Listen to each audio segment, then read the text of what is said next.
Thursday morning. Thanks for waking up with us. I'm Carolyn Bruck. We're going to get to your top stories of the day coming up in just a few minutes. But first, we got to check in with Larry Sprinkle, who has a look at the forecast. Thank you for checking in as we check out the weather situation for today. Kind of a mild and muggy morning, a warm afternoon. Temperatures today as we get to about 10 o'clock this morning, mid-70s. Right around lunchtime, 82 degrees, mid-80s for the afternoon. There may be a couple showers and thunderstorms this afternoon. Better coverage of that rain tomorrow. Good chance of rain likely on Saturday. Could be a couple thunderstorms on Sunday. Not a washout for the game. And then looking ahead to next week, a big cool down. We're going to be in the 70s next Tuesday and again on Wednesday. And that is your first one forecast, Carol. Larry, thanks so much. Turning to your 5 big stories of the day in your morning rush. Police investigating a homicide in East Charlotte. This happened on Denson Place.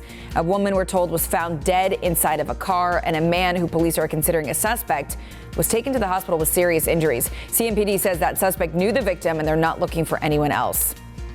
And a breaking story out of Northeast Charlotte that we've been following for you all morning long. A 5-year-old girl dead after being shot inside of her home. This happened last night on LG Wood Lane off of West Arrowhead Road. Officers say that little girl was shot in the neck.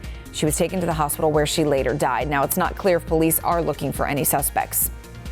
Today, CMS district leaders getting more specific about what it will take to get kids back into the classroom. CMS Metrics Committee, that's what they're called, they're meeting today. They're expected to lay out the specific number of COVID-19 cases, school nurses, the number of them, and PPE the district will need before schools can actually reopen. Leaders say it will be a phased reopening when it does happen. That meeting starts at 8 a.m. Mecklenburg County's health director expecting a spike in new cases thanks to parties over Labor Day weekend. Some of the videos that I've seen over some of the stuff that happened this past weekend is really terribly unfortunate. Gibby Harris says Labor Day was worse for crowds than 4th of July or Memorial Day. There are videos popping up on social media showing packed clubs, house parties at Airbnbs. Authorities cited several businesses and homeowners for breaking the rules. The NFL season kicking off tonight in Kansas City. The Chiefs will host the Texans in the first game of the season.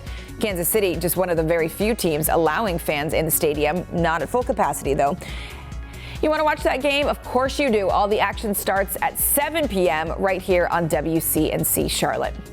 Fallout this morning after President Trump reportedly admits to downplaying the coronavirus pandemic. Those revelations cited in an upcoming book written by investigative journalist Bob Woodward. Wake Up Charlotte's Tracy Potts joining us from D.C. with the latest.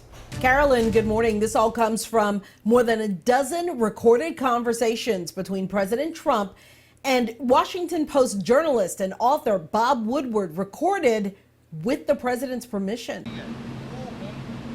President Trump last winter in recorded conversations with the Washington Post Bob Woodward admitting COVID-19 is easily spread. You just breathe the air. That's how it's passed. More widespread. It's not just older. Yeah, exactly. Young people, to plenty of young people. Much worse than the flu. This is more deadly. While telling the public, it's a little like the regular flu. In interviews for Woodward's new book, Rage, the president admits downplaying the danger. I don't want to create a panic. Now President Trump calls Woodward's book a political hit job, explaining, you cannot show a sense of panic or you're going to have bigger problems than you ever had before. The White House defending his words. The president never downplayed the virus. Presidential rival Joe Biden calling it almost criminal. He knowingly and willingly lied about the threat it posed to the country for months. It's beyond despicable.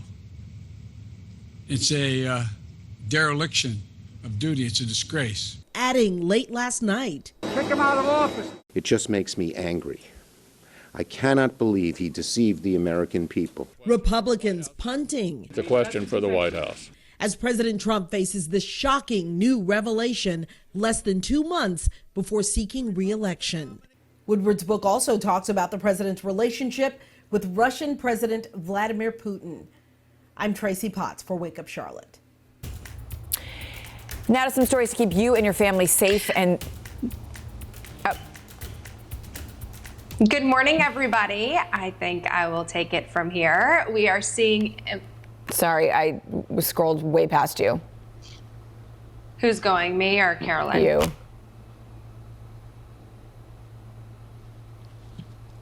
Okay. Sorry, guys.